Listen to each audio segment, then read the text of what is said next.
The telephone is a gateway to uncertainty. The disembodied voice of a stranger can reach into the home and deliver any message. Anyone can call from anywhere. The anonymity of this device brought with it a danger that was very real. This has led to countless mysteries over the years. A catalog of recordings from landlines, their audio captured on aged cassette tapes, mangled and distorted. These calls intrigue because they hearken to a time when we were less connected, when it was harder to know fact from fiction. One of these calls has received surprisingly little attention in the last 30 years. Despite almost 15 minutes of taped recordings, the message and purpose of these communications remain unclear. However, they are some of the most uncanny and unnerving calls from this time, and they have led to a conspiracy far deeper than could ever have been imagined. These are the disturbing calls of Gary Sudbrink.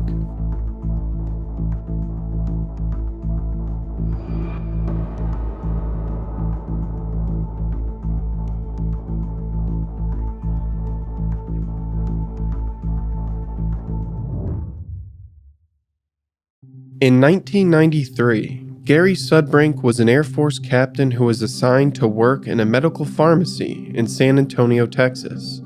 One weekend, he decided to surprise his family with an unannounced visit, so he purchased a ticket to fly back to Long Island. Arriving at the airport early, he was accosted by a man with a clipboard.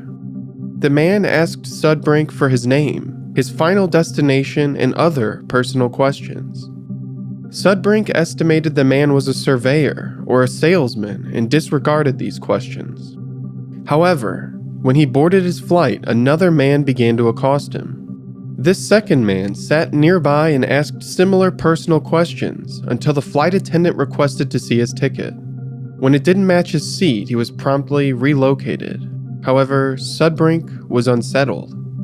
When he arrived at his parents' home in Long Island, he placed a call to a longtime friend, Mike, who was in the area. However, Mike was confused by this call. He said he had spoken to Sudbrink the day before. Whoever Mike had spoken to was not Gary Sudbrink. Even more unsettling was the call that began to ring on the other line.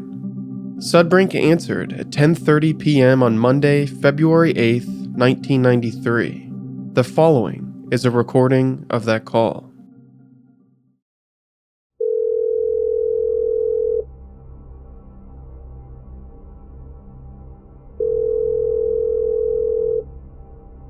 Yes. I'll tell you who it is. Hello? Yeah. Do you want to speak to him? Is Gary Sudbrink there? Yeah, who's this? Steven? Are you playing games with me or what? Huh? Steven, if you're playing games, I'm going to kick your ass. So how long are you going to be back from Texas? Huh? You're being impersonated by the other voice. Yeah, this is you, Steven, you idiot. You're pissing me off. Jerk. I'm going to get you on... Let's see what it says. Review. One new call out of area. Is Steven out of the area? When are you going to be back from Texas? Wait, say that again? You're being impersonated by the other voice. Wait, hold on. Is Steven out of the calling area or what? No, I know. What do you mean you don't know? He's in Queens. Well, who are you talking to? I don't know who the fuck. Hello? Hello? Is Gary Sudbrink there?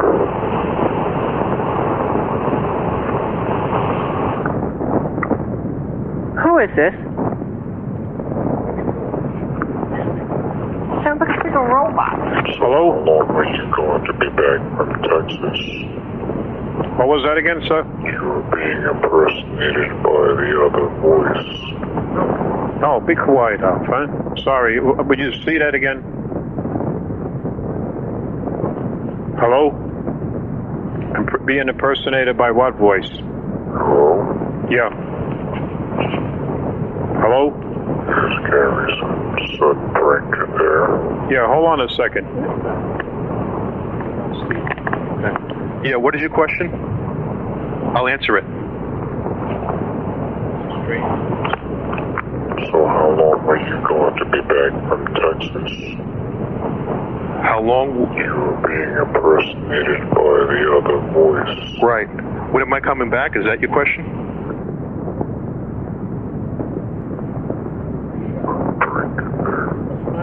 Okay, there was a break. Hold on. You want to know when I'm coming back to Texas?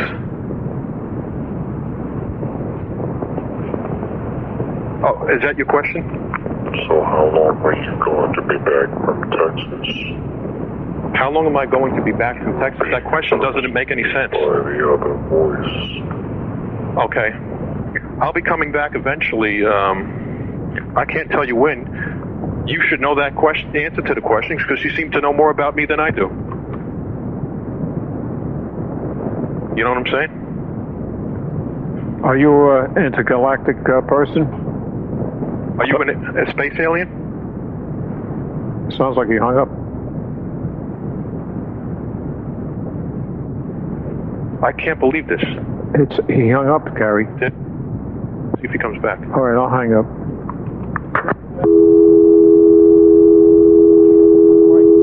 Oh my God! Don't pull it like that. This voice spoke in circular and cryptic messages, its meaning unclear. However, it knew more than it should. For example, the unknown caller knew the phone number for Sudbrink's parents, and knew he would be visiting, despite the fact that he did not announce his trip to anyone. Additionally, the caller knows Sudbrink is temporarily stationed in Texas and headed back soon. It is notable that the caller does not respond or interact to questioning from the Sudbrinks. Instead, the voice simply repeats the same phrases. While this will be explored in greater detail later, these features and the slowed playback rate suggest the caller had pre-recorded phrases on a cassette tape. The second call occurred less than an hour later. It was 11:10 p.m. when Sudbrink answered the phone and began recording.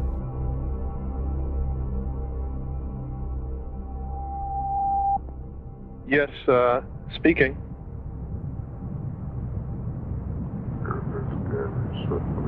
Yes. Could I answer any questions for you?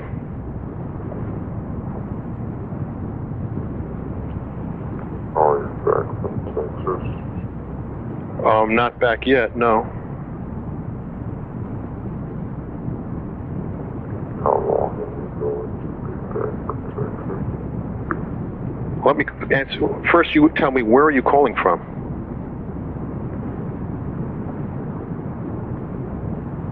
This is Gary Sudbrink. Yeah, why don't you tell me where you're calling from? Who is this? What do you mean, who is this? You should know who it is. It's me, Gary.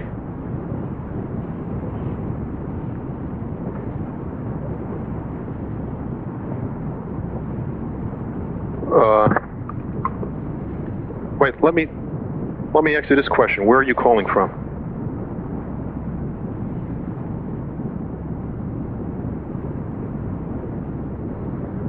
Okay, I'll be back. Excuse me?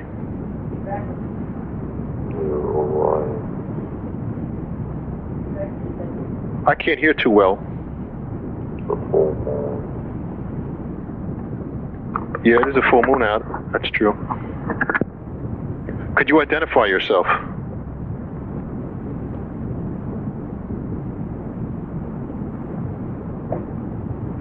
Identify yourself.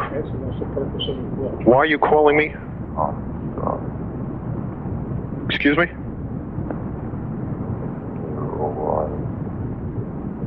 I cannot hear too well. Get on the other phone, it's better. Hold on, let me switch phones.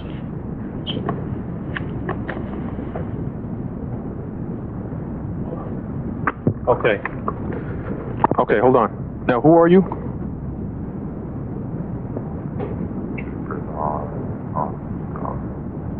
Keep an eye in the sky, he said. eye in the sky? Yeah. Ask him, can I talk to him? I had a sighting. Okay, hold on. Say that. Repeat that again.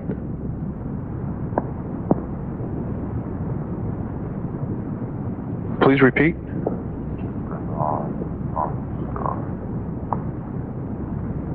Okay. Near Orion. Near Orion. Holy mackerel. Tonight or guess when? The full moon.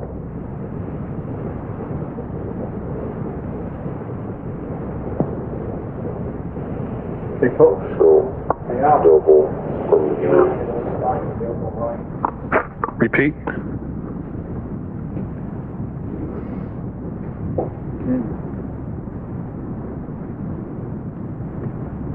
Tell him I like to talk to him. Okay. Repeat last word. I'm hearing static. Tell him I like to talk to him. He hung up. He hung up. Hello? The duration of the second call was roughly the same as the first, and it shared many of the same characteristics. Similar to the first call, the voice repeated several phrases and did not respond to questioning. However, there does seem to be some interaction. For example, Bill Sudbrink asked if the caller was an extraterrestrial in the first call, and in the second call, the voice included references to Orion, the full moon, and instructions to keep an eye on the skies. It's worth noting that the lunar calendar for February 1993 indicates that a full moon occurred just 2 days prior to the first call. Just 8 minutes later, the phone began to ring again.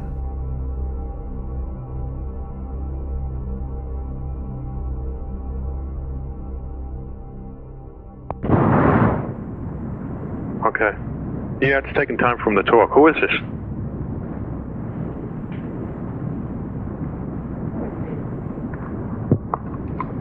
Stephen, this is not funny, you know. Brian, it's not Steven. What do you mean, Brian? I mean, Gary. How do I know it's not Stephen? It's not Steven. Hello? I had a UFO experience in West Virginia, which you probably know. And I know that you're into an intergalactic person. Can you speak a little louder? Sir? Can you speak a little louder? Louder? Let me speak to him, Dad. I guess, I don't know what. All right, I'll hang up so you can talk to me. He wants to talk to you. Okay. Hello, can I help you? Hello. Yes. You're getting something. Yes, that's me. You're just getting something. Yes, could you please identify yourself?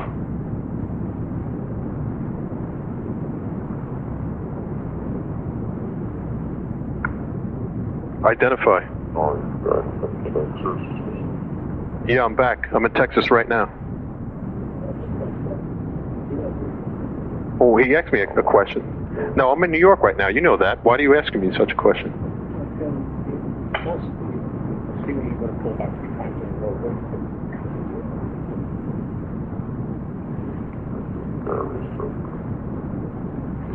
Yes. Stephen, if this is you, I swear to God, I'm going to be pissed. Huh?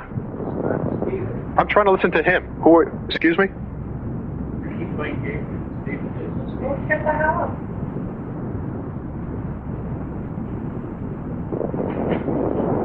Okay. Eventually, I'll be back from Texas. Could you speak more? Please speak more.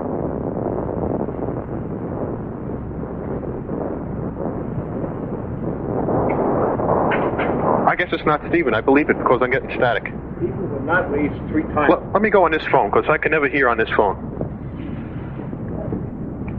Hold on. Okay. Okay, please speak. Hello? Keep an eye on the sky. Okay. Should I go out right now? Right. Right now? The Okay, see, I'm not sure where Orion is now, but we'll go outside. Show double from you.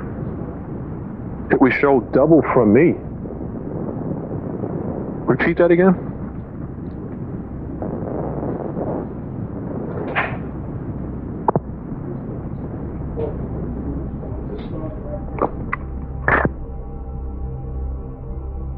Similar to the other two calls, this call was roughly 3.5 minutes long. However, this call was almost entirely composed of repeated phrases from calls 1 and 2. Call 3 occurred 8 minutes after call 2, which could explain why the contents were mostly repeated phrases. This short window of time would not have allowed the caller to record any additional phrases. The next call would not occur until a day later, and it would be the strangest yet. On Tuesday, February 9th at 10:21 p.m., the mysterious caller would phone the Sudbrinks one final time.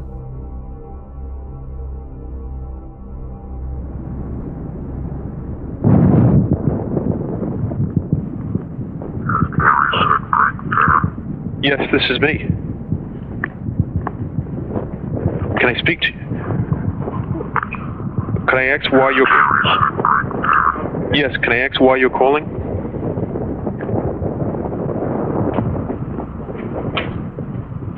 Can I please ask...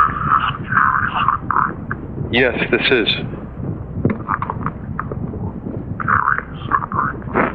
Yes, that is me.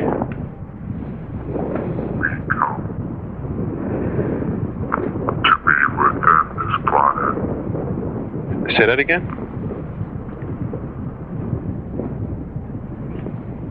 This planet. Leave?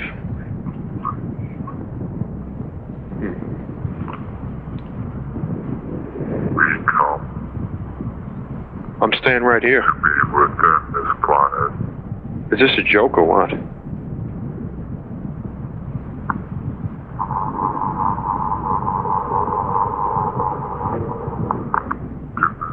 many to be contacted as the same with you.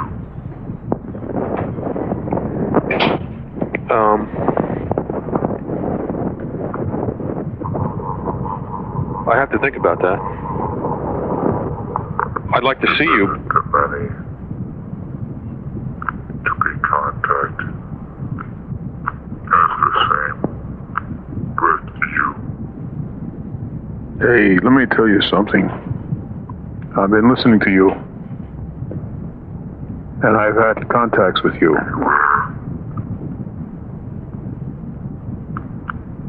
Government interference. Government interference? You have? Please explain what type of interference.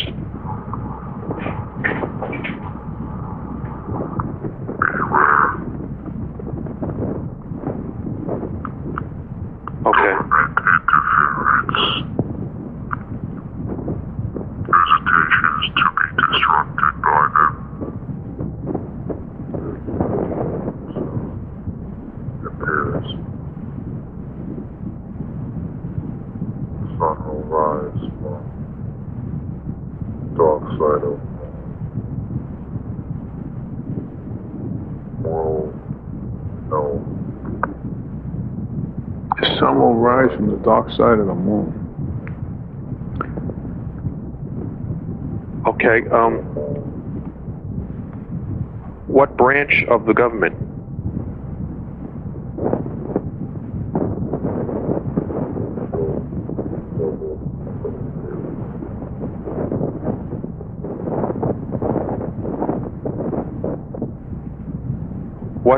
What should I do?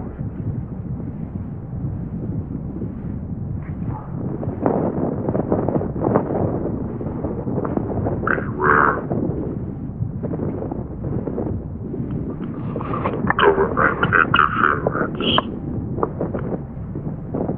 Visitations to be disrupted by them. Okay. Is that good for me or bad? They hung up. Yeah. The majority of the phrases from this call are novel, with only a few repeats.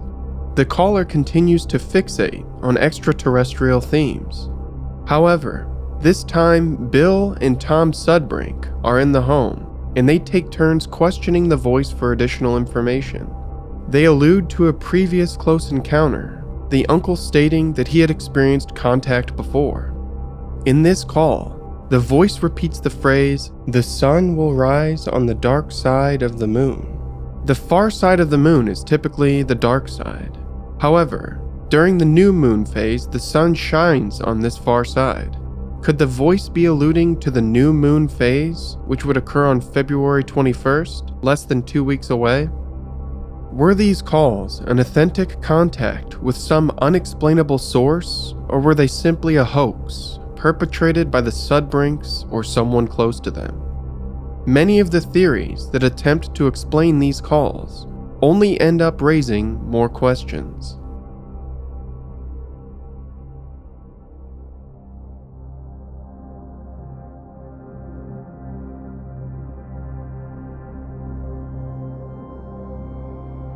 The repeated phrases and slow playback rate distortion suggest that these calls were pre-recorded on a cassette tape and played at a slower speed. One theory is that Sudbrink himself recorded these cryptic messages and played them on another line. To investigate this claim, the following audio of call 1 has been manipulated to increase the playback speed, attempting to approximate the unaltered voice of the mystery caller. This audio has been spliced back into call 1. Sudbrink's responses can be heard alongside the callers for a side-by-side comparison.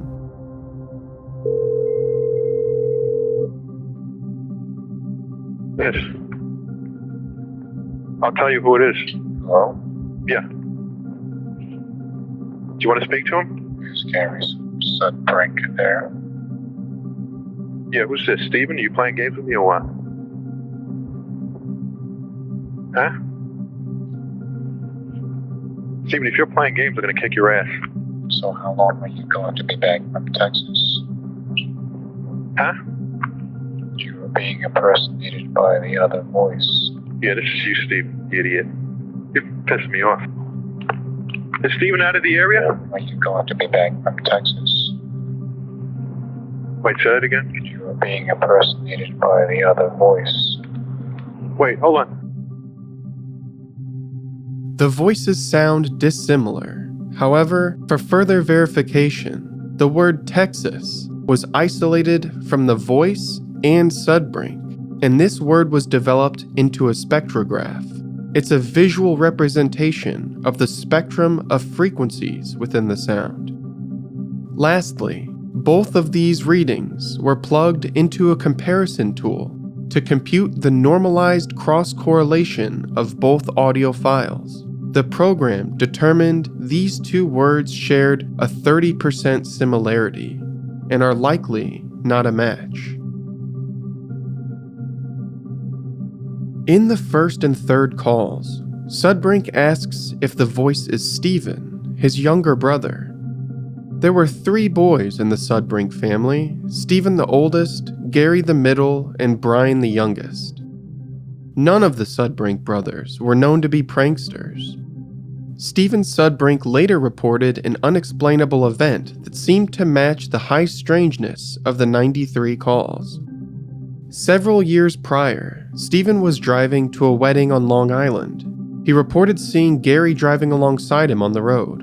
Gary made several distorted, goofy, and strange faces at Steven, and when he had captured Steven's attention, he simply drove off. Gary was in the area at the time, but he didn't have a vehicle and wasn't driving to the wedding. Why did Mike and Steven Sudbrink, years apart, interact with a doppelganger? Someone who looked and sounded exactly like Gary Sudbrink, only wasn't him at all. Gary's father and uncle, Bill and Tom Sudbrink, claimed to have had previous encounters in the past. In fact, this is not their first recording of something unexplainable.